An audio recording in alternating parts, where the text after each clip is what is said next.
Prepare to step into a world where imagination knows no bounds as we present Legends, Loot, and Lore. Join host, DM, and self-confessed Dice Goblin Andrew, who will guide you every step of the way into the realm of Dungeons & Dragons.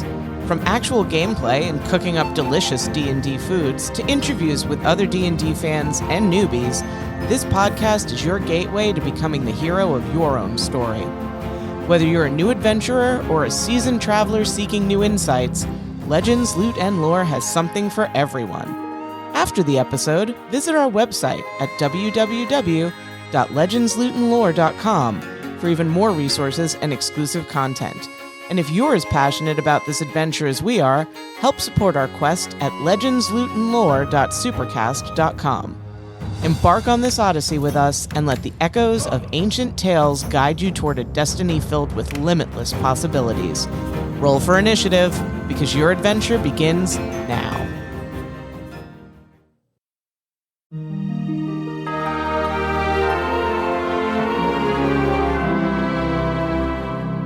Hello and welcome back to another fun and exciting, thrilling, just roller coaster ride of an episode. Who knows what's going to happen? We've got very, very little of an agenda today, so it's just going to be a meandering ride around the world of Dungeons and Dragons.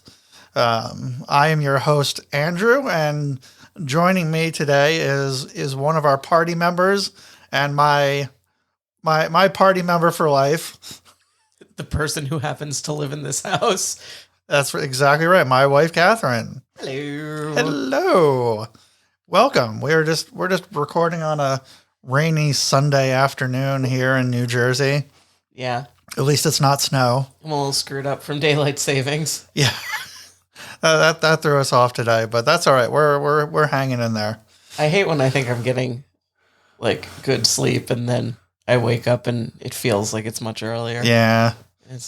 But tonight it'll be lighter much later, so that's exciting. Yeah, that is delightful. That is maybe not today. Maybe not today. It's cloudy, in but general, that's right. But so thank you for joining. So initially we had started off our podcast journey with my co-host Joe, who is now wrapped up in the many plans. He's on a side quest getting married. Yeah. So he is off doing that. Hi, Joe. Hi, Joe. So I just wanted to take some time because we've been normally with every episode we've got so many things to talk about. We've got the actual play. We've been doing so many different things. So I just want to take some time out. First of all, I wanted to thank everybody who listens to this podcast. You all are absolutely amazing. I was looking at the stats. We started this, I think, in late June, early July. I think July 1st was our first official episode launch. And since then, we've had over 6,500 downloads of our episodes, which is just wild to me that people listen to this thing over 6,000 times. So thank you all for that. And it's interesting because I get all sorts of random statistics on who's not who particular, but where you all are listening from. And over the last 10 episodes, I was looking at where people listen to this. You know, a lot of our friends and family here in New Jersey are listening. So thank you all. Hi, Joe. Hi, Joe. And all our other friends. There's other friends. I know there are other friends. Hi, Fable. And I'm hoping Johnny gets to this episode. Anyone from the Midland Park Starbucks, thank you for listening. But it's fascinating. Like the number 3 city is Minneapolis, Minnesota. So thank you, Minnesota, Dallas, Texas, Atlanta, Georgia, Chicago, LA, and in the top 10 is Frankfurt, Germany. So Guten Tag to all our German listeners. Thank you for giving us a listen. And randomly Australia, France, Denmark, Norway, Singapore, Argentina. So that's cool. There's so many people listening to the podcast out there. Thank you. Listening to the madness. Oh, wow. Yes. All the madness. And the only thing I ask is if you can, we would, this is a labor of love for us, but it's, it does cost us money to produce this podcast. So if you can support the podcast, you can go to legendslootandlore.supercast.com, and you can give a one-time donation or give a monthly donation to help support us to keep our podcast up and running. Yes, dear? But just as important as money are reviews, Yes. especially good reviews.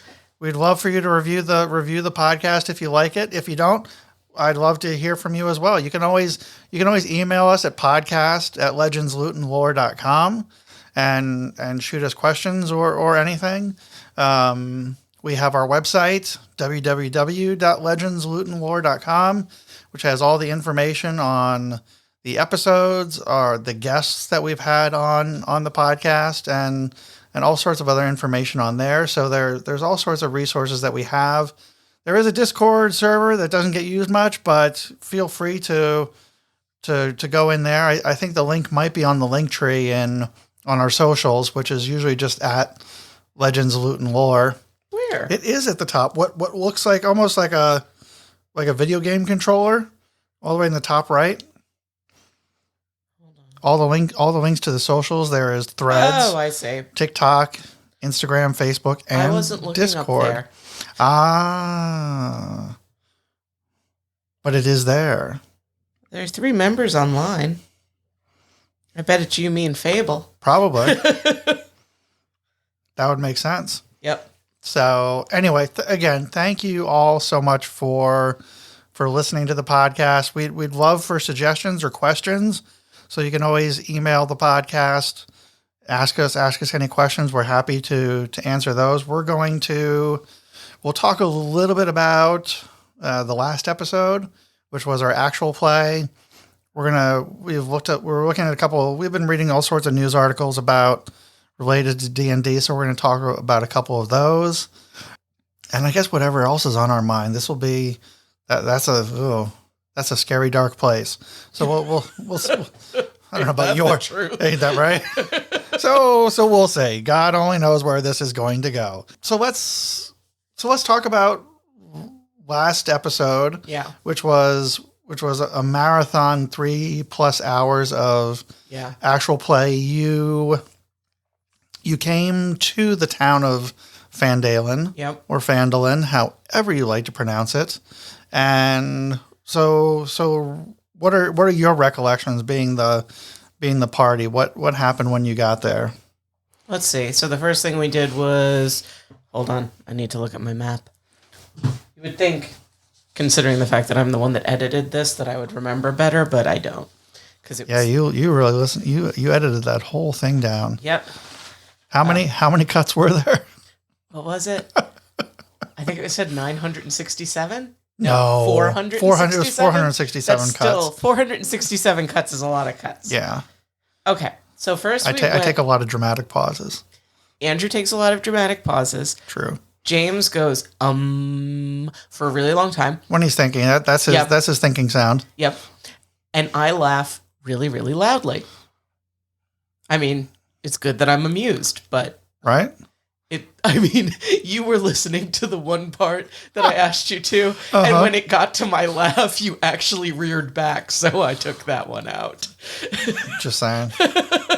Well, the headphones were up loud, so it wasn't. I know, but it's not just that. But it was a loud laugh. It was a loud laugh. I acknowledge that about myself. You like to laugh. I love to laugh. Exactly, and thank God you're playing this game, because it's. I'm pretty damn hysterical. I mean, between you, Fable, and James, you are all people that I really enjoy spending time with. Right. I find you all very Thank amusing. You. I mean, you would hope after this many years of being married that I like spending time with you. Yeah. So. Yes. It makes me laugh a lot. Yes. So some of those laughs came out. So there was a lot of edits. But anyway, back to Fandalen. So you came in from the north side of town off the Tribor Trail. Right. And then we went to Barthen's Provisions to drop off the... Well, you set up camp first. Well, yes, because we had to leave the goblins and the wolves somewhere. Yes. And then we went to... Yeah, if y'all came into town like that would have been... You turned some heads already, but that would have been like, what are all these goblins and wolves? Like that... Yeah.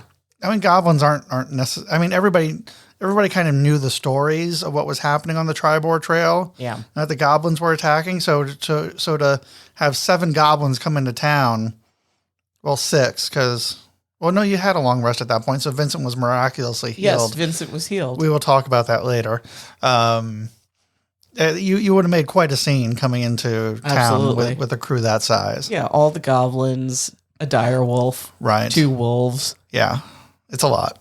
Yeah, it's a lot. I mean, Dal is like 7 feet tall with the horns. Yeah, yeah. You're not subtle.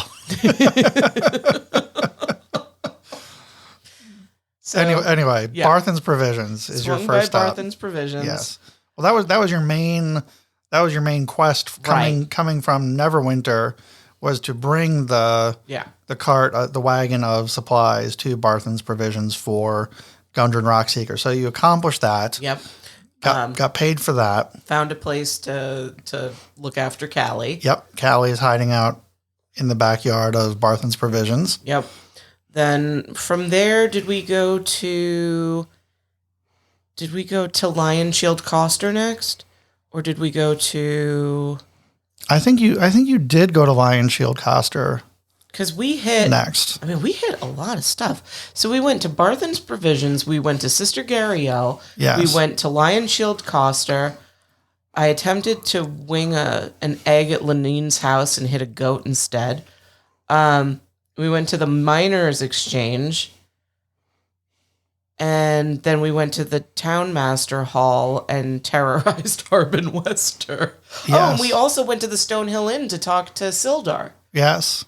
We were very busy. Yeah, you accomplished, you covered quite a bit of the town, the village, the frontier village. Xanros's tiny little legs must be tired. Yeah. Yeah, you accomplished quite a bit, which was good. And so what have you learned about the town, about Gundren's location? Why? Because you're still right. So what things are you still doing? You're still looking for Gundren. Yeah. And Gundren is at, well, as far as we know, Gundren's at Cragmaw Castle.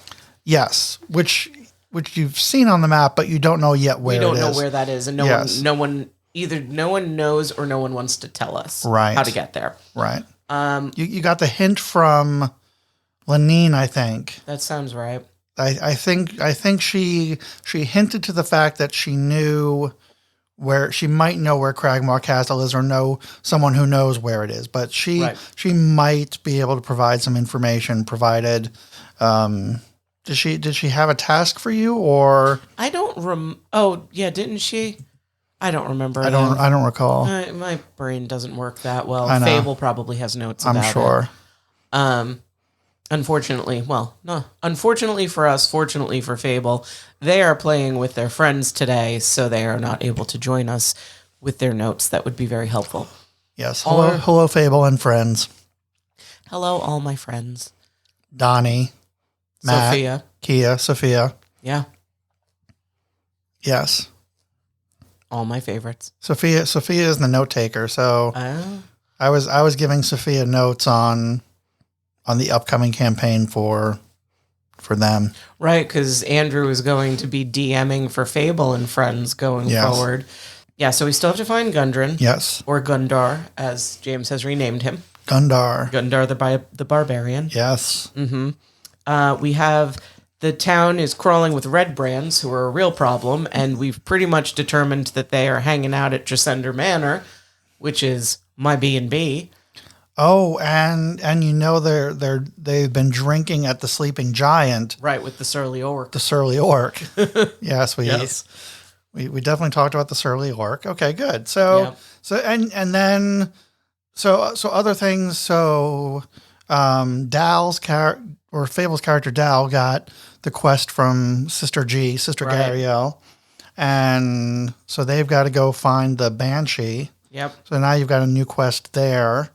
I think there were some jobs on the job board. There were. At the Townmaster's Hall. Yep. One of them which sounds remarkably like the plot of Beauty and the Beast. Interesting. Mm-hmm. And I think that was about it. Yeah, and we're going to put B&B advertisements on the coasters. Yes, that's right. Yep. From Lion Shield Coaster. Exactly. Yes, got it. It's their side business. So tell me your take so far on the adventure. What are you thinking? What are your thoughts? What are your characters' thoughts about what's happening and where you're going? Where's your head at? I'm at this point, I'm fascinated. So, I mean, if you've listened to other episodes with me, you probably know that my previous experience with D&D was DMing Strahd, which was a very in-depth and complicated adventure to have undertaken as my first time DMing. Hi, Joe. Joe, to this day, feels guilty for having done that because he thought it was going to be a little bit easier than what it was, which I totally understand. But I never played other than one-shots as a character. So Right. I'm really enjoying kind of getting into Xanrose's head and thinking about how she would be reacting to everything that's going on rather than how I would react to things that are going on. I would never, if it were just me, I would never have yelled at Harbin Wester. Right. But like I just think about the day that Xanrose has had, right? She's found out that there's this criminal element in town. That's a strike against her B&B.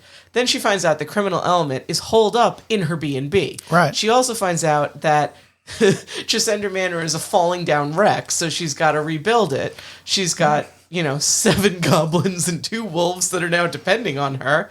And she's had a stressful day by the time they get to Harbin Wester. Right. Yeah, I can only imagine. I never thought about it in that context because I'm running the campaign, so I'm thinking about it from a completely different viewpoint. So that's really interesting. That your character had that was a lot in 24 hours. And if you think about it as she comes from a noble background. Yep. She's very likely had everything done for her. So she's got a lot of stuff to figure out. She's got her 2 new friends with her. And that's the support system she has. Like she's very much on her own with 2 people who, while she's definitely starting to develop a rapport with them, and I would say definitely has some affection and is absolutely loyal to them, they're not her family. They're not people she's known for years. She's known them for days, literally, at this point. Right. So this is a lot. It is. For her. And, she's, what is she, 55? I believe that's correct. So she's relatively young by gnome standards. So this is a lot. I mean, this would be like throwing maybe like a 20-year-old into this situation where you're like, oh, you thought you were just going to come here and like dust a few things off and open up your B&B? No, you've got to rebuild it. You've got to get the bad guys out of it. You've got to take care of this town, and you've got to find a way to bring people in. Yeah. So I'm trying to play it from that aspect where she's very frustrated. She's very stressed out. But she's also trying to develop relationships because this is where she's going to live. Right. And she's got stuff now like the Chamber of Commerce that she'd never thought about before, right? Like she's... Oh, God, I forgot that we have a Chamber of Commerce. She's on the tourism subcommittee. That's right. Jeez. That is correct. Xanrose had a big freaking day. Xanrose did. So let me ask you this question. Do you relate personally at all to Xanrose? What of yourself do you see in Xanrose? I think the strength, right? Like no matter what, she's tough. Yeah. And I think that's something that I'm maybe not as tough, but resilient. Resilient. That's a great word. Yeah. I agree that you are. So yeah. So it's more like, but I think also like emotionally I can be tough and, stand up for myself. Right. And that's what she's really learning too. Interesting. Very interesting. Yeah. I'm always curious what the interplay is between the person and the character. Like I always, It's interesting because I always, like a lot of the characters that I create, there's always a piece of me in the characters that I create. Whether it's like, because I create a lot of characters that I pull from a lot of different sources. Yeah. Comic books, literature, television, what have you. Keep in mind, I was handed Xanros. You were handed Xanros. So I had to kind of inject myself into her because she already existed and had all of these characteristics. That is very true, because Xanros and Iquium were characters that we created earlier on the podcast. So if anyone listening hasn't been following along the whole time, Joe and I created pre-made characters for this campaign to walk through character creation for a melee, a fighter, and a spellcaster. Yeah. So Iquium is the spellcaster. You are the fighter. The melee weapon, as I like to say, weapon wielder. Mm-hmm. And you were kind of thrust into that. So I guess maybe that's how you maybe it's more how you put your spin on it, than how you see yourself in the character. But I love Xanros, so it's cool. It worked out. I'm glad you like the character. I like the character. I like the party. I like the adventure so far. I think the Bimble Bumble B&B was something that just kind of flew into my head during a recording. And I think you as the DM have done a good job of saying, okay, well, that'll be the Tresender Manor, right? Because we needed something for it to be.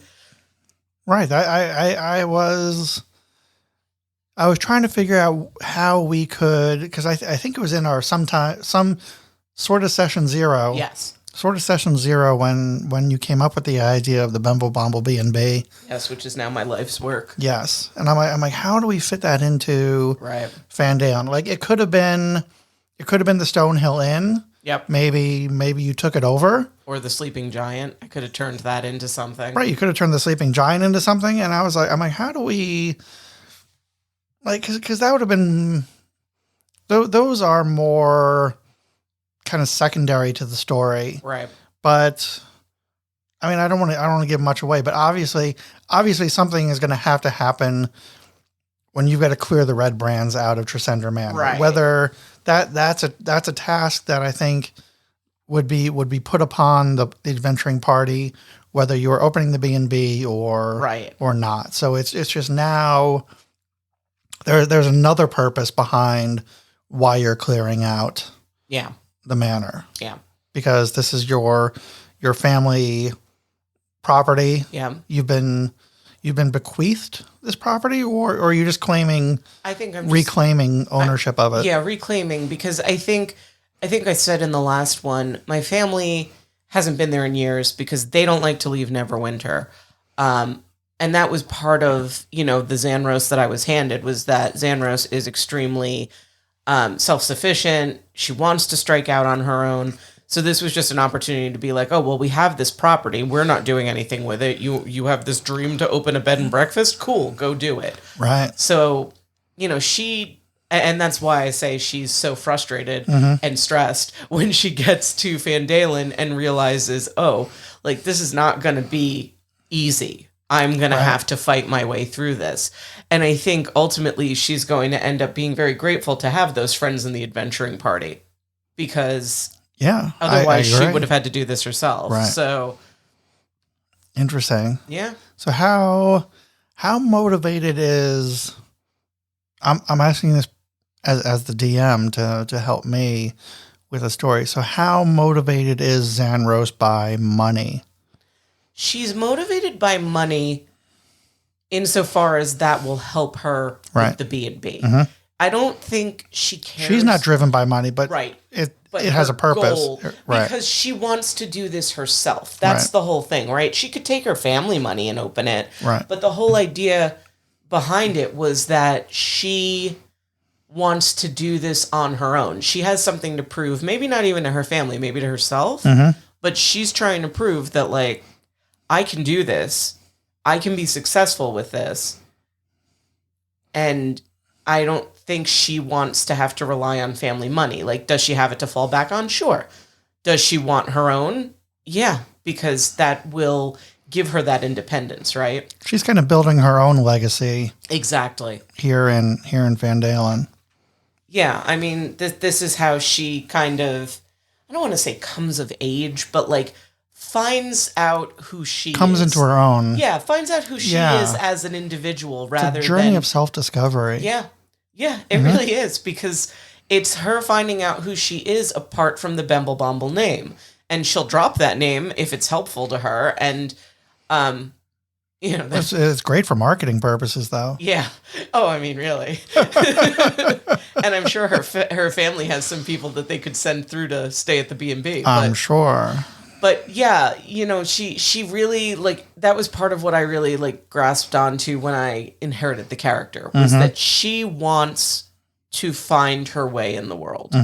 And to do that, she doesn't want to have to take from her family. Right. Which is funny because now that I'm saying it, I'm like, that's very much me too, right? Like, when I graduated from college, I didn't want help with my car insurance or, you know, anything really. I was like determined that I was going to do this by myself. Right.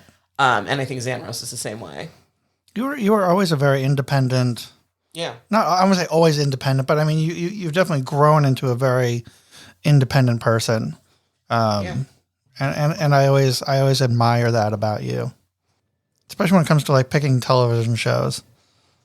Oh yeah. Because I couldn't care less. I'm just so indecisive. I like them all. Yes, you do. I really do. Love is Blind. Let's talk Love is Blind for a second. Let's talk Love is Blind. Let's talk Love is Blind. So did that last couple end up actually getting married, or Amy and Johnny? Oh, Amy and Johnny got married. They were going to get married the whole time. We knew that. Yeah, we knew that was Amy and Johnny obvious. were getting married. Yeah. Absolutely. Jimmy and Chelsea appear to still be together, or back together. Really? Well, there were Instagram posts the other day where they were both in the same location at one of her friends' weddings. So it seems like there's something going on there. Did what's his name go back to Sarah Ann or whatever? Or allegedly, yes. Allegedly. Damn Apple Watch. Jeremy. Oh, apparently, I read an article that said that his former fiance, the one that he broke up with right before he went on Love is Blind. Yeah. Apparently, she has come forward and said she also caught him cheating because of location services. Man. Why share your location? Like, you think you're so smart. Right. And you keep getting caught. Stop doing that. Jeez. Like, seriously, like what do you, like, so you leave your phone in one place, but like you're still wearing your Apple Watch. Well, and also nothing good is happening at 5:30 in the morning. Why didn't you come home last night? Like, come on. Right. We were just talking. Yeah. My ass. Okay. That reminds me, was it How I Met Your Mother? Nothing good happens after 1 a.m.? I believe it was, yeah. Is that what it was? Yeah. Nothing good ever happens after 1 a.m. I mean, seriously.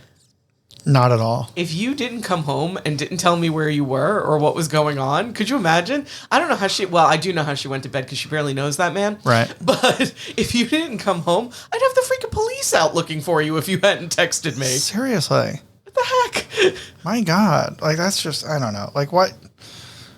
Shady shit. Shady shit. And we're not like people who are attached at the hip. Like, we enjoy doing a lot of things together, but like we don't have to be together. No.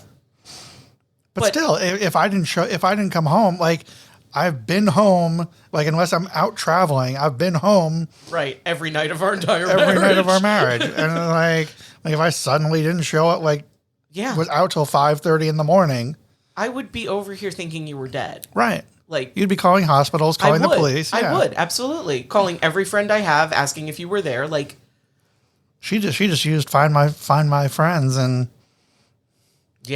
figured that one out. I do have you on Find My Friends, so yes, yeah, you know where I am. I do. I'm in the dining room. You're about 3 feet away from me. 3 feet away from you.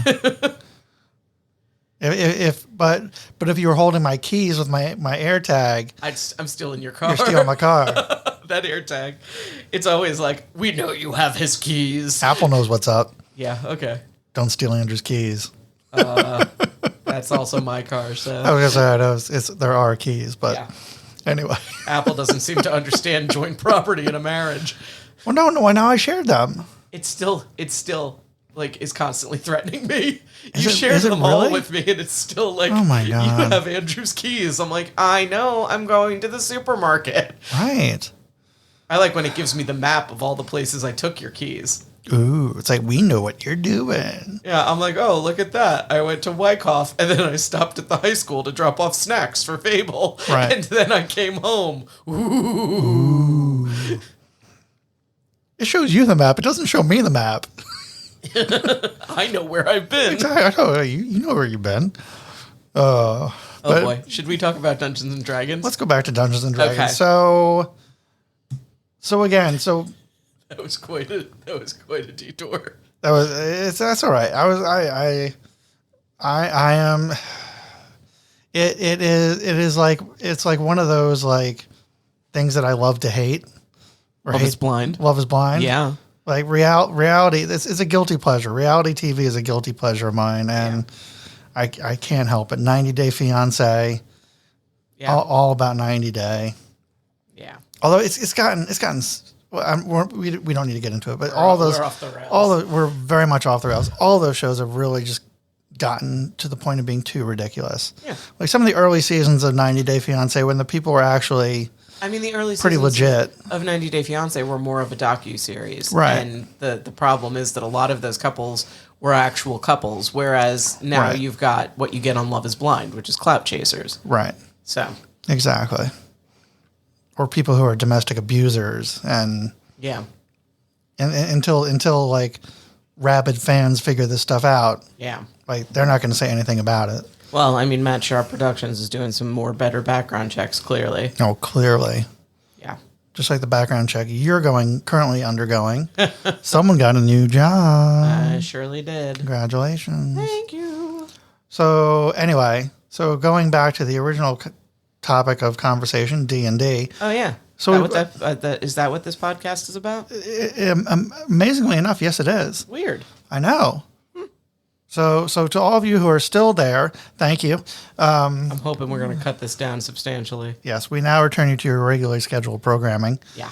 So interestingly enough, looking at on Apple News, I have a whole favorite of just Dungeons and Dragons news. So I love to see what's going on out in the world there. So I figured I'd pull up a couple articles and we could discuss.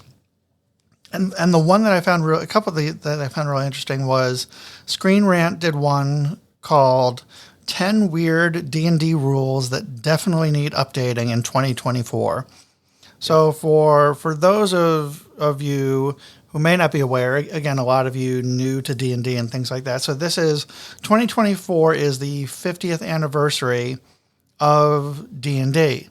And they are currently in the process, Wizards of the Coast is currently in the process of updating the 3 core rule books, the Player's Handbook, the Dungeon Master's Guide, and the Monster Manual.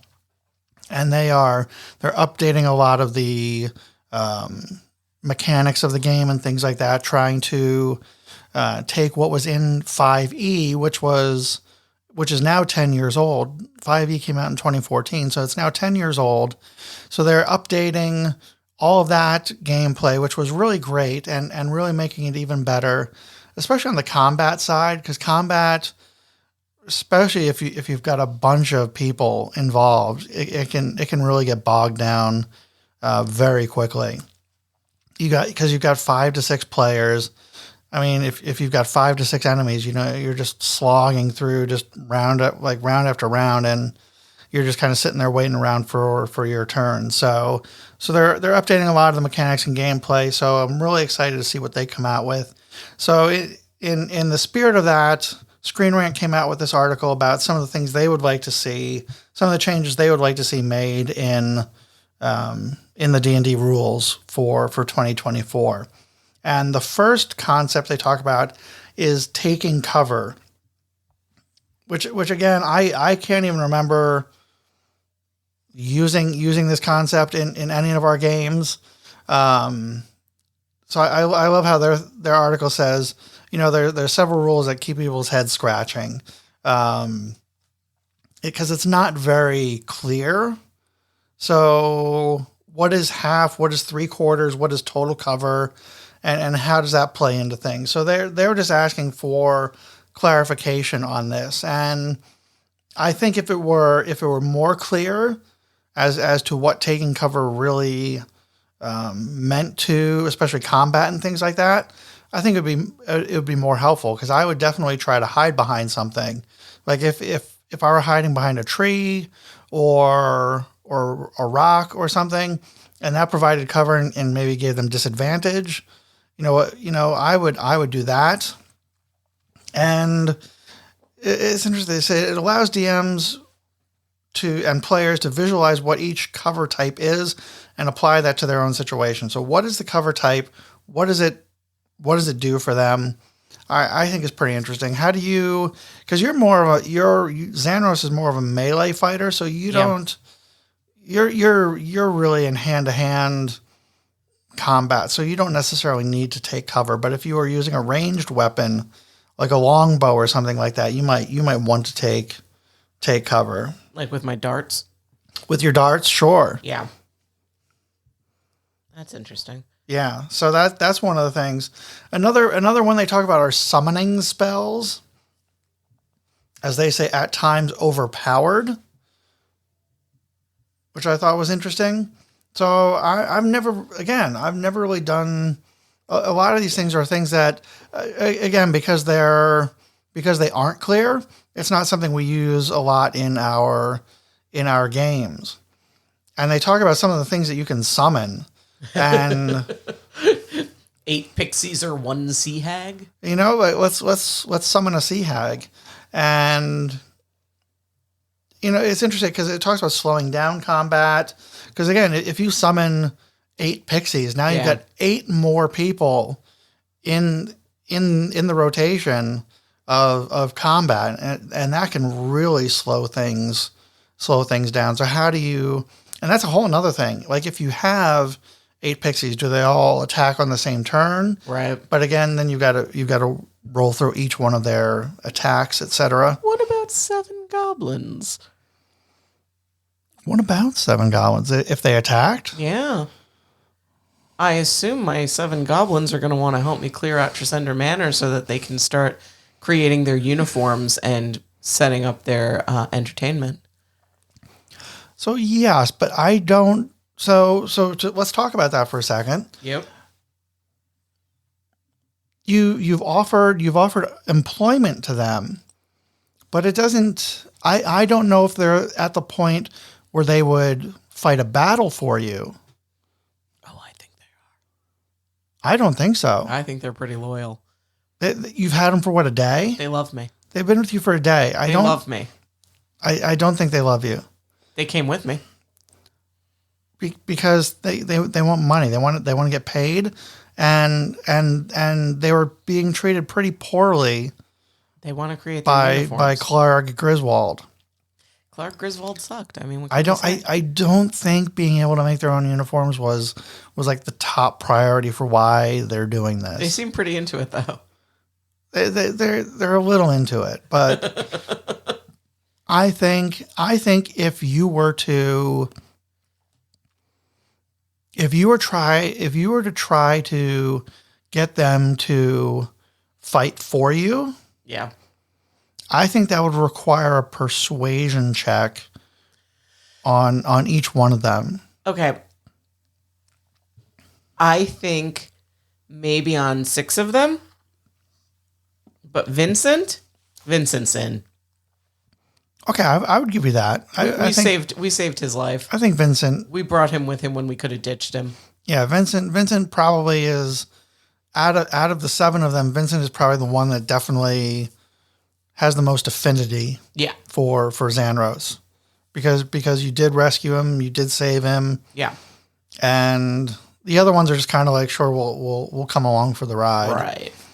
It's got to be better than this gig living in a cave. Or getting killed, because we would have just killed them then. Right, exactly.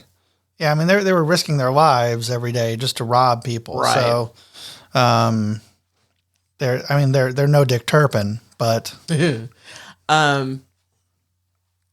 yes, I could see a persuasion check on the rest of them though. At least maybe I get a few fighting with me. Right. way. That's what I would figure. What I I think would that's fair. What I would say is you roll a d20, and they would roll a d20, and if your d20 is a higher score than theirs, then you've persuaded them to join the battle. Okay, we can do that. Don't forget though, they could die. I mean, that's the thing. I mean, do you want to put them in harm's way, potentially lose some of your goblins just to clear out the manor faster? I have to think about it because I imagine I will be meeting other people that I could also persuade to work at the B&B with me. So maybe I don't need all those goblins. Sorry, goblins. Wow. Collateral damage? I'm just saying. Wow. I'm just asking them to take the same risk I am. Wow, you do not value life, do you? I don't value life. Wow. I am. You know they're not real, right? Oh yeah, that's right. So we named them after characters from The Office. Yeah, so it was. You're so funny. I know I'm not very original with name creation. Although this is the perfect segue for me to say, are 8 pixies to 1 sea hag the same exchange rate as Shroot Bucks to Stanley Nichols? It might be. Do you accept Shroot Bucks at the Bumble D&B? Obviously. I know. Do you have like an exchange, like a international exchange there where you can, if all the goblins make it, maybe one of them. Trade your Shroot Bucks for Stanley Nichols at the B&B? Yeah. Interesting. So this was, I was reading through this. Mm-hmm. The conjuration spells at higher levels, I mean, you can summon planar beings, fiends, celestials. It's crazy some of the things that you can summon with this. And it sounds like, again, because I don't do the summoning rules, but it sounds like you can summon something in one action. Yeah. Which seems ridiculous. That to be able to summon a fiend or a celestial or a planar being in one single turn seems, I mean, that's what, 6 seconds? Yeah. Like that doesn't seem legit, because they're talking about the find familiar spell. Right. Requires an hour and specific spell components. So maybe when you're summoning, maybe depending on what you're summoning, there are different summoning times to do that. But it was an interesting concept. And the next one's dual wielding. Yes. I mean, dual wielding, I guess, is sort of lame, because I mean, you're giving up a bonus action. You're giving up the bonus action. Yeah. Like for a little extra damage, but then you lose your bonus action to do some other really cool things. So again, things like Bardic Inspiration, Second Wind, Disengage. Yeah. Lots of other things that can be done on the bonus action depending on your character abilities. So we've got another cat roaming the recording studio / dining room. I was gonna say.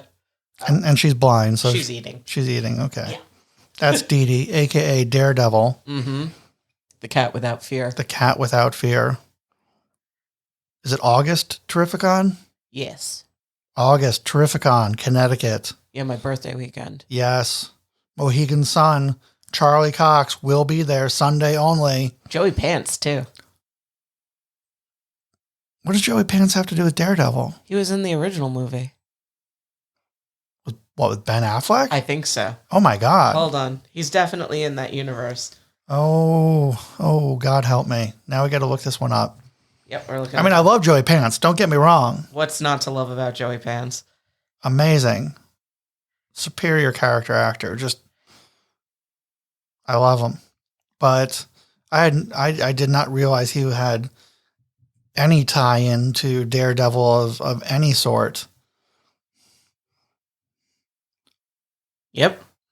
He was in the 2003 action thriller Daredevil. He played Ben Urich. I don't know. I saw that movie. I don't remember anything about it. Hey, apparently Kevin Smith was in that. Was he really? Yeah. There's a lot of people. Fascinating. Michael Clark Duncan. May he rest in peace. Ellen Pompeo. This is a really random cast. Wow. Fascinating. Like, truly random. Colin Farrell was in this? I clearly have not watched this movie in a long time. Clearly. As I recall, Eldon Hansen was in that movie? See? Vincent D'Onofrio was in it. Interesting. As whom? I'm looking that As who? up. Who? As whom? I don't know. Maybe he was it Vincent D'Onofrio? Are you sure you're looking at the right thing? Shut up. No. That wasn't a judgment. I was just curious. Yeah, he's in that movie. Let's see. It says who he played. Who did he play? Shut up. Vincent D'Onofrio? Eldon Hansen.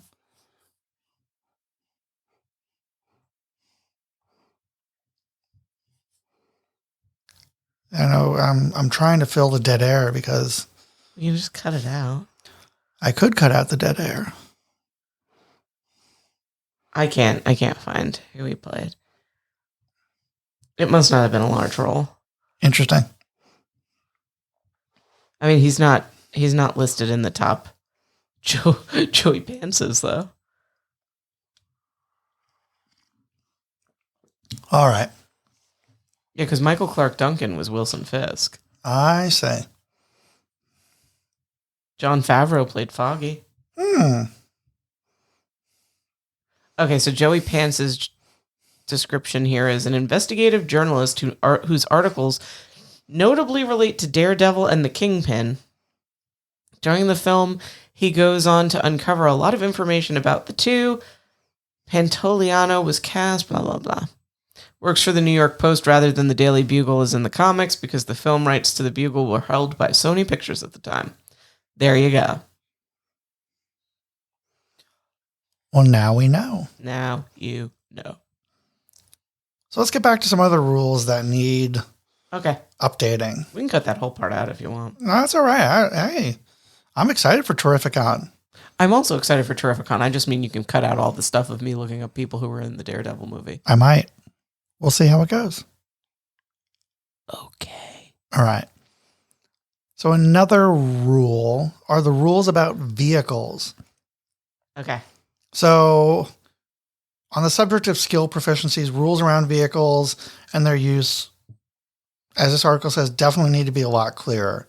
Current rules cover things like cost and speed of vehicles, such as mounts, boats, and carts, but how they can be used in combat is virtually non-existent. And this article says, vehicle combat is frequently left to third-party supplements or DM homebrew.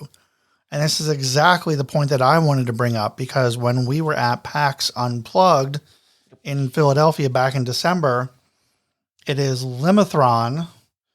They have a guide to naval combat, which is a 5th edition rules supplement that I picked up. And it is absolutely tremendous. It talks about movement. It talks about the weapons, talks about everything about how you hit the boat with weapons, whether it's the broadside, fore or aft, initiative phase, the types of ships. It's even got a hex map for water, so you can plot it out there. It's really quite interesting. Very, very in depth. I want to say let's see how many. 16 pages worth of supplemental material there. I'll put the link to Limithron's Guide to Naval Combat in the show notes, but I picked it up in particular because I was looking at I'm building a homebrew campaign slightly based on Spelljammer, which are ships that travel through space, but I was going to also have some of the adventure take place on one particular planet on a boat. So I thought this would be a perfect companion for the regular rules, because I really wanted to. I didn't just want them to be like, oh, we're sailing on a boat and try to figure out all the rules and things around naval combat. So this just made it a lot easier for me. And it's a really tremendous supplement. Highly recommend getting it. It wasn't very expensive. Great company. Again, I'll put the link in our show notes so you can take a look at that. But it is there's so much more that D&D I think can do as far as this is concerned. I thought with Spelljammer they might do some combat rules for vehicles, even wagons and things like that. You know, there's no combat rules for any type of vehicles, which I thought was interesting. I mean, that had never even occurred to me, but again, I'm relatively new as a player. Right, but I mean, you figure there's so much that happens on water. Like, I mean, you're sailing from one place to another. Mm. I mean, not so much in many of the adventures. Yeah. But I know, I'm trying to think. I don't know if it was the current one, the Horde of the Dragon Queen, or if it was Rime of the Frost Maiden. I can't remember which one it was. We were sailing across some body of water and got attacked, but there's no real rules for what happens to the ships when they get hit. Can you repair them? You know, how much damage does that do? What type of weapon was it, etc. So I mean, because you got cannons, you've got other types of weapons on these ships. So what does that all entail? And this is a great rule supplement for that type of thing. But again, something that Dungeons and Dragons Wizards of the Coast could definitely spend some time on. Another Catherine can't wait for this one. Another issue with D&D, long rests. Yesterday, Vincent had 2 broken legs and a dislocated shoulder, but we took a long rest, so now he's fine. Now he's A-okay.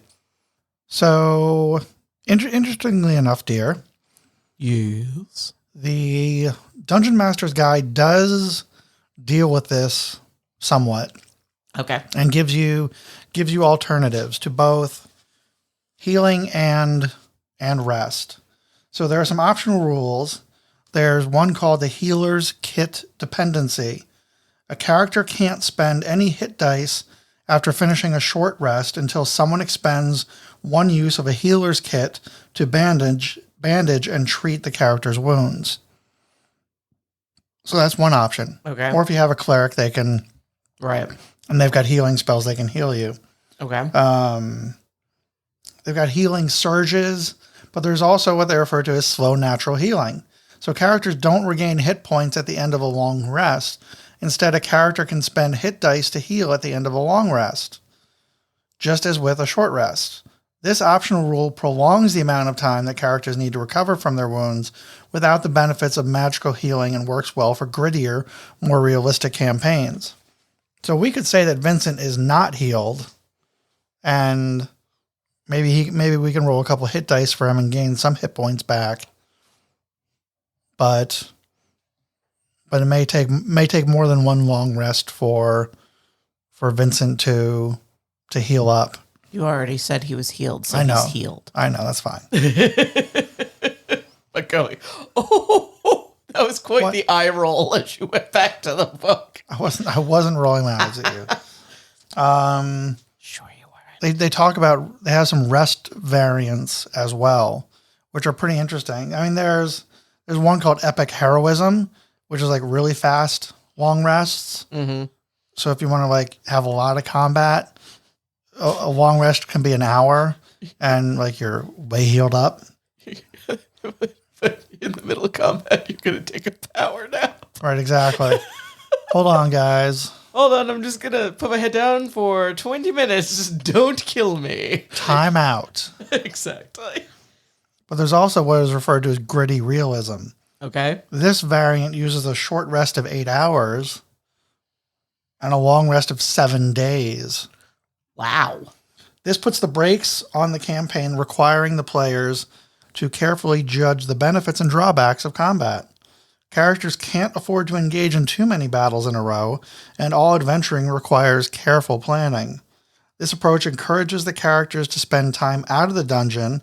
It's a good option for campaigns that emphasize intrigue, politics, and interactions among other NPCs, and in which combat is rare or something to be avoided rather than rushed into. Interesting. So there are.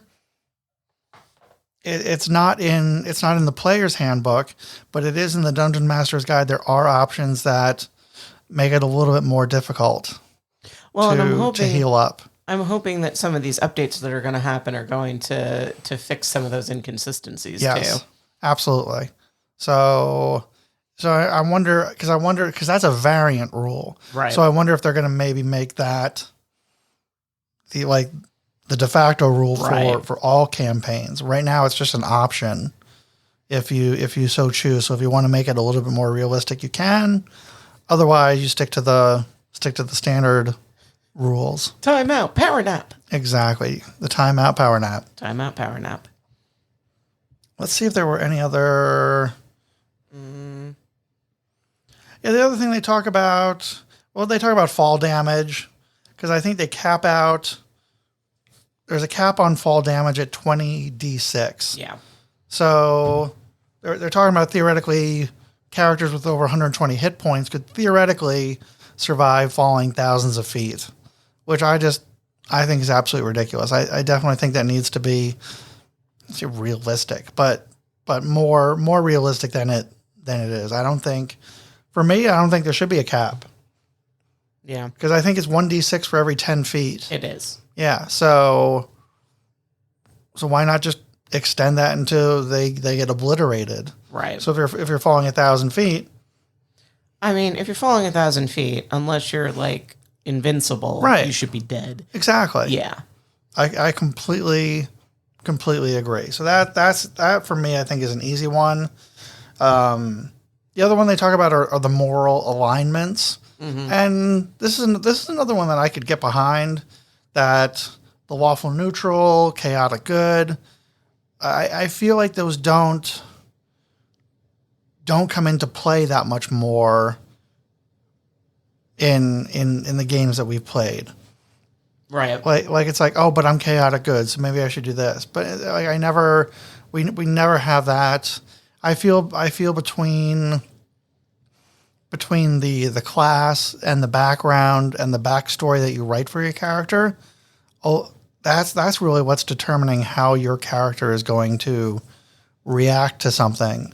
And they talk about certain weapons and things that you have to be aligned a certain way, right, to be able to wield weapons and things like that. But yeah, I don't know how much the alignment really plays into things anymore. And what do you think?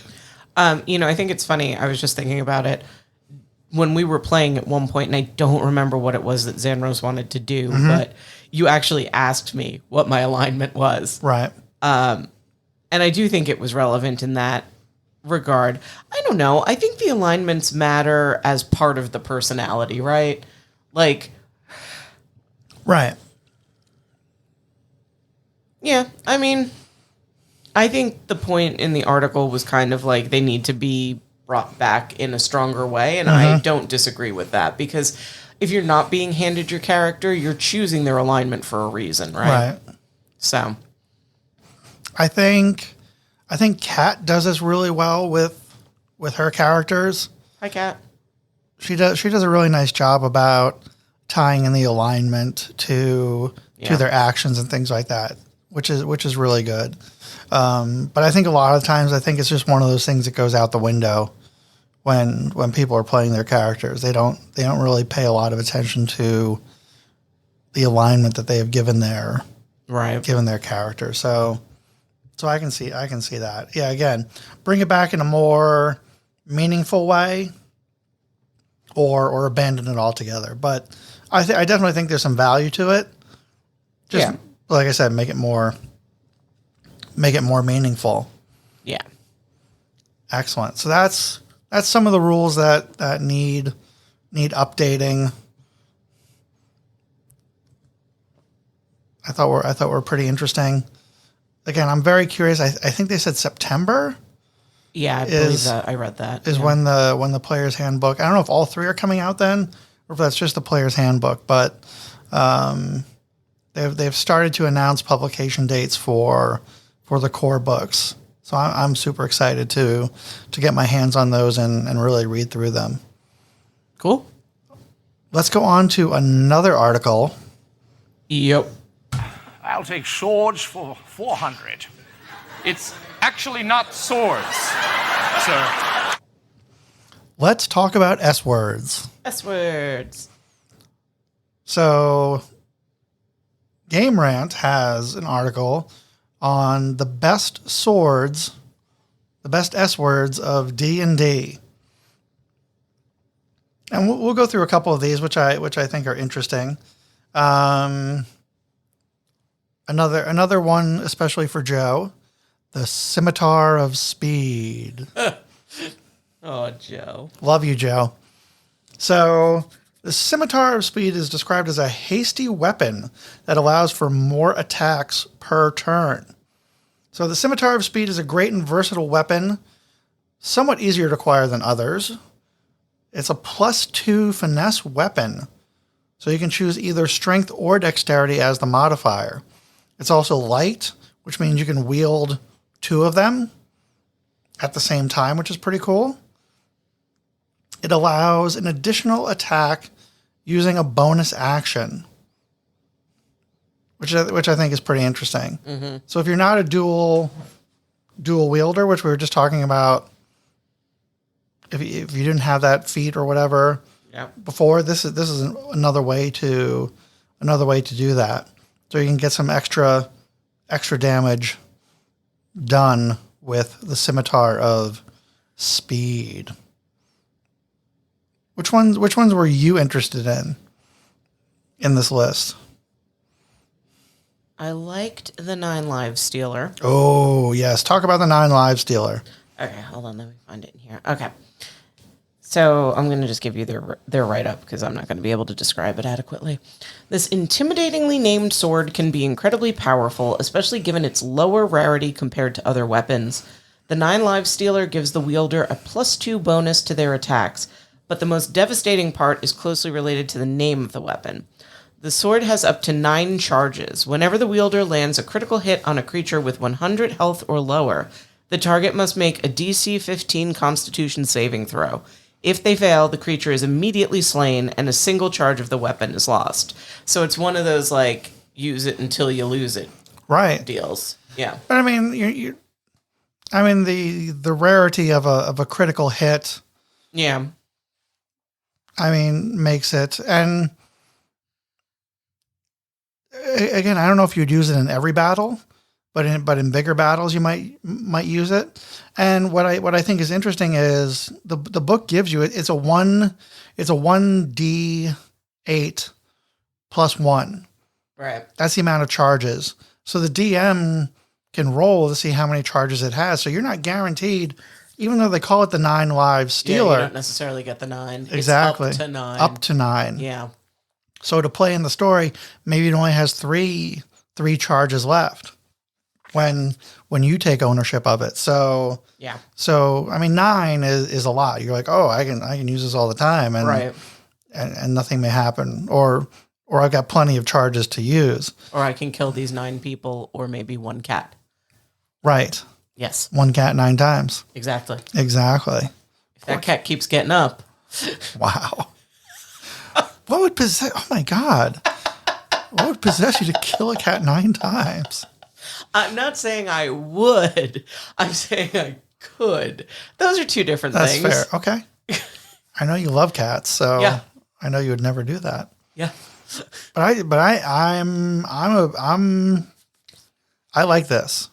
Yeah. I like this sword a lot. Yeah. That's all I'm saying. Okay. I like this sword a lot. I know some stuff, but I won't say it. That's right. The one that I really thought was interesting was the sword of answering. Okay. As they say, the sword both answers and strikes true. So, and it's interesting. So apparently there are 9 of these swords in existence. Each sword is connected to a particular D&D alignment. Although there are no requirements when it comes to attunement to the weapon, it provides a +3 bonus to attacks and also comes with a special reaction. Characters can immediately attack anyone that damages them, and they make that attack with advantage. On top of that, any damage dealt this way completely ignores any resistance or immunities, which I think is amazing. But just to be able to come back at them with a reaction with advantage is huge.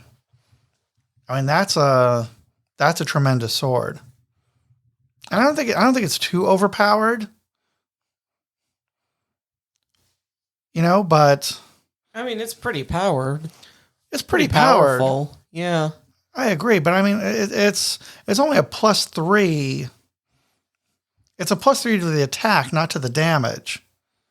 So it's going to do the standard damage of a sword, or whatever the sword type is. Right. So it's not like it's dealing extra damage. It's just allowing you, whenever you're attacked. And I shouldn't say whenever you're attacked. It comes with a reaction. So you only have one reaction per round. Right. So if you're getting attacked by multiple people, you can't hit each of them with the sword. Right. You can only react to one. So it gives you one extra attack on your turn. Right. Perhaps. If you're being attacked. If you're being attacked in melee range. So that's why I say it's not necessarily overpowered, but it's great for somebody that's in close combat. Yeah. That makes sense. That I like. What other ones? Any other ones? I mean, the other one that I liked was just because it pinged something in my memory, which was the Vorpal sword. The Vorpal. And okay, so talk about the Vorpal sword and then tell us where you heard of this sword before. Okay, so the Vorpal sword is capable of immediately beheading almost any enemy. So it says, whenever the wielder rolls a 20 for an attack, they immediately cut off one of the enemy's heads. No saving rolls unless the DM decides there are certain circumstances that would not allow it. The reason I know of the Vorpal sword is because of the Lewis Carroll poem, The Jabberwocky, which I had to memorize, I think, in the 6th grade. Interesting. And he cuts off the Jabberwocky's head with his Vorpal blade. Fascinating. Snickety snack. Snickety snack. Yeah. Yeah. How about that? Yeah. Fascinating. I'm pretty sure I chose that one myself to memorize. And I mean, it's a nonsense word poem. Yes. I was a very aggressively ambitious child. But yeah, he took his Vorpal sword in hand. Oh, I'm sorry, it was Snicker Snack. 1, 2, 1, 2, and through the Vorpal blade went Snicker Snack. Wow, Snicker Snack. He left it dead, and with its head, he went galumphing back. Right? So he whacked its head off with okay. So the Vorpal sword has been a thing in D&D for a long time, right? I don't know. I don't know what the... So this... I'm going to have to Google this. The article says the Vorpal sword has always been the stuff of legend in D&D. So I'm thinking it's been around a while, but let me see. Yeah, but the Jabberwocky is from 1872. Surely is. So... So do you think the Vorpal sword came from the Jabberwocky? I think that's entirely possible. That's cool. And that's where... Now, I wonder if... Now we're going down this rabbit hole of the origin of the Vorpal sword. I'm going to Google it. Yeah. The Vorpal sword is the enemy of the Jabberwocky. Vorpal is a nonsense word from the 1872 poem Jabberwocky, Vorpal or Vorpal sword, blah, blah, blah. Yeah, it seems like that came from Jabberwocky. That's cool. That's really cool. I like that it pinged that in my memory because that's a cool thing to have found out. So the Vorpal sword in D&D kind of came to fruition because of the Jabberwocky. Fascinating. Fascinating. Which is really funny because the whole idea is it's like a nonsense word poem. Right. And they turned it into, he had a Vorpal blade, he cut the Jabberwocky's head off with it, and then it became this thing that can immediately behead somebody. That's cool. Yeah, all I see right now is a star going across the sky. The more you know. Exactly. You just got educated. Congratulations. Would you like me to start reciting? Because I do still know the beginning. No, I'm kidding. Thank you. Thank you. Do you want to? No. Okay. I do still know the beginning, though. Fascinating. Yes. I'm glad you do. I had a classmate, because there's a part that says, like, the claws that snatch. Mm-hmm. I had a classmate with, like, a monster glove on grab me when I said it. I really got into the performance. Wow. Performance artist, Catherine. Amazing. You could be doing that on the subways of New York City. Yep. Performance art. Make some money. See, when you were unemployed, see the things you could have been doing? How do I quantify those earnings for the state of New Jersey? Well, you have to deduct it because you have to take it out of your unemployment. Right, that's what I'm saying. Yeah, so exactly. like, how do I quantify that? I have to count it up. Yeah. It's cash. Do they need to know? I don't. I mean, I guess supposedly. I mean, that's a moral question. Do you report it or not? Do you want to know my personal alignment? I see. Oh boy. If our accountant is ever listening to this, pay no mind. Hi, Mary. Oh boy. Oh boy. Oh boy. So anyway, the other one, the other sword that I found really interesting was the Moonblade. This made me think of Fable and their character Dao. Mm-hmm. So the Moonblade is one of the elves' most treasured possessions. Oh, here it is. Okay. Such a sword would be only passed down within a family, Interesting. growing stronger with every new user. The blade can grow in such a way up to 7 times, gaining a new feature every time. That's neat. Things like attack bonuses, spell storing, even Vorpal properties. Vorpal. There it is again. Every version of the sword is unique, but absolutely incredible. The sword refuses to serve anyone but its rightful master, will actively hinder any evil wielder until they return it. So this is like when Voldemort got the Elder Wand, but it didn't work properly for him, and then he decided he had to kill Snape for it to work properly. But turns out that didn't work either because he didn't earn it in combat. Right. Voldemort was a punk. Lily.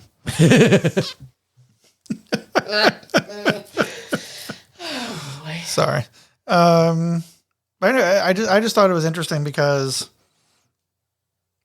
of the Moonblade and No, it's a cool concept. and their character follows the moon deity.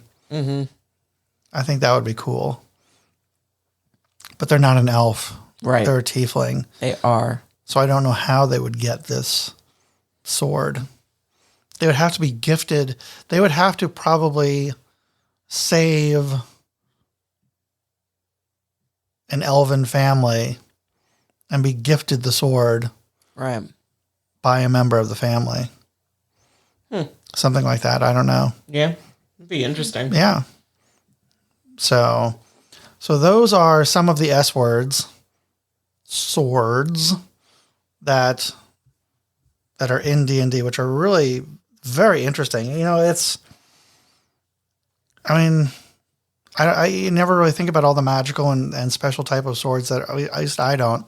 I mean, I've never really had characters that have earned or found one of those weapons. So I've never had the joy or luck to have one of them and use them. I mean, until I watched Advanced Dungeons and Dragons, that community episode, I didn't even really realize that, like, a sword, you know, that there were special swords, that it wasn't just a regular sword. Yes. So that's kind of cool. There are special swords. There's all sorts of special magical weapons Yeah. to be had. Interesting. Yes. Maybe you'll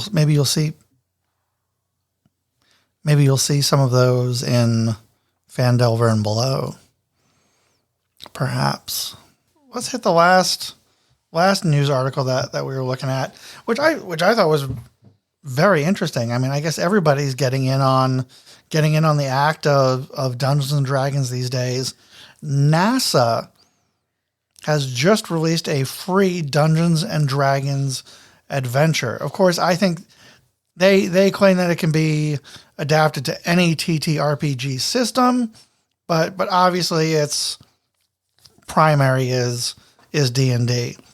It's so funny. The Lost Universe. It's really funny. It sounds like I'd love to. A dragon kidnaps a bunch of wizards and then steals the Hubble telescope. Yes. Like, come on. That's so weird. I love Right? it. It's almost as realistic as Nick Cage stealing the Declaration of Independence. You telling me that didn't actually happen? I'm not telling you that at all. I'm not here to say if that happened or not. I mean, I watched a movie about it, so I mean, it must I was be. going to say, was National Treasure not a documentary? It's totally a documentary. Okay. So it's designed for. I was reading through this. So they say it's designed for level 7 to 10 characters. Yep. But Party of 4 to 7. What's that? A party of 4 to 7. Yes. Party 5. Yes. I'll get the car. They said it was interesting in their analysis. They said that if you're playing like level 10 characters, you'll pretty easily defeat the dragon. And they said there's a lot of home brewing that needs to take place with this because it's not a very complex adventure. It's kind of the bones of an adventure. So it's really up to you to make it what you want it to be. But I think I'm curious. I might have to download it just to take a look at it. Yeah. Because they say, you're learning about actual science and history in the adventure. So I'm curious how they weave in science and history into the adventure that actually makes it somewhat maybe educational. I mean, I guess you learn about the Hubble Space Telescope. Yeah. And dragons and wizards. I like the part like in the description where it says that the Hubble telescope gets removed from reality entirely, and then there's this group of scientists who like have this nagging feeling that they've forgotten something, and the more they try to remember, the worse their heads hurt, and then they pass out and wake up as D&D characters. Amazing. How cool is that? I would love to see this as like a movie. I was just going to say, it sounds a lot like a lot of the TV shows that I watched that were D&D specific. Yeah. This is like a D&D episode of a TV show. Absolutely. 100%. I would totally watch this without a doubt. This would have been a great one for Big Bang Theory. Yeah. I mean, they do talk in the article, too, about the fact that it's a little reminiscent of that D&D cartoon from the 80s. Yes. Where the kids get transported. Right. So, I don't know. This just sounded really fun to me. Like, it does. Kind of stupid and very, very fun. I could see it being very campy. Mm-hmm. I mean, it's 44 pages. So, I mean, it is. Yeah. That's a lot of... They put work into this. They put a lot of work into this, which is really cool. I feel like you could potentially homebrew the dragon, because that's one of the things they point out is that they suggest this young green dragon from D&D 5e, but it says a party of level 10 characters would make mincemeat of Asilius in a few rounds. Yes. So, like, I feel like you probably would either want to homebrew that dragon or find a much bigger, stronger dragon. Right. Also, how did a little, like, green dragon manage to kidnap all those wizards and also steal the Hubble telescope? I don't know. I don't either. That's why I asked. It's like a reverse Ocean's 11. They were maybe that's what it is. Clearly. Who knows? But anyway, check it out. I will I will find the link to it and put it in the show notes as well. So you can check out the NASA's 44-page D&D adventure, The Lost Universe. Yay! Yay! So that really covers everything that we wanted to talk about today. Again, thank you. I can't thank you all enough for listening to our podcast. We love putting this out and sharing our love of D&D with you. Again, feel free to email the show podcast at legendslootandlore.com. Support our show, legendslootandlore.supercast.com. You can go to any of our socials. You see the link tree there. You can go through and buy us some coffee. Help keep us awake during our marathon sessions of actual play. And we will be back next week with more adventures. I think next week is going to be the interview with with a pair of podcast hosts, Table Talk, and we're gonna talk about their adventures podcasting and playing D&D and other role-playing games. And then we'll be back to some more actual play at the beginning of April. Yep. With this crew. Right. Well, we're recording right before I start my new job. Yes. Can't wait. Can't wait for that. Mm-hmm. That'll be a lot of fun. The job or the game? Both. Yeah, here's hoping. Here's hoping. So again, thank you all so much for listening. We will see you next episode. Goodbye. Bye.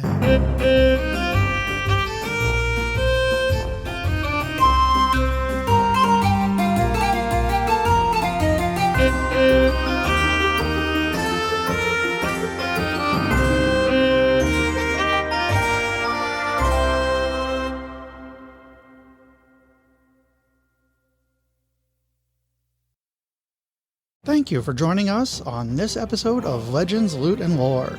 We hope you've enjoyed immersing yourself in the realms of legends, uncovering hidden loot, and delving into captivating lore. But the journey doesn't end here. For exclusive content, behind-the-scenes insights, and access to our community, visit legendslootandlore.supercast.com. There you'll be able to support the podcast, where you can join our Discord server for lively discussions and subscriber-only content, and connect with fellow enthusiasts. Stay connected with us on Instagram and Facebook at Legends, Loot, and Lore to continue on the quest. By following our social media channels, you'll be the first to know about upcoming episodes, bonus content, and exciting announcements. If you've enjoyed your time with us, we kindly ask you to rate and subscribe to this podcast. Your support means the world to us and helps us continue producing captivating episodes and embarking on new quests. Thank you for being a part of our journey. We're thrilled to have you by our side as we unravel the legends, uncover the loot, and delve deeper into the lore. Until next time.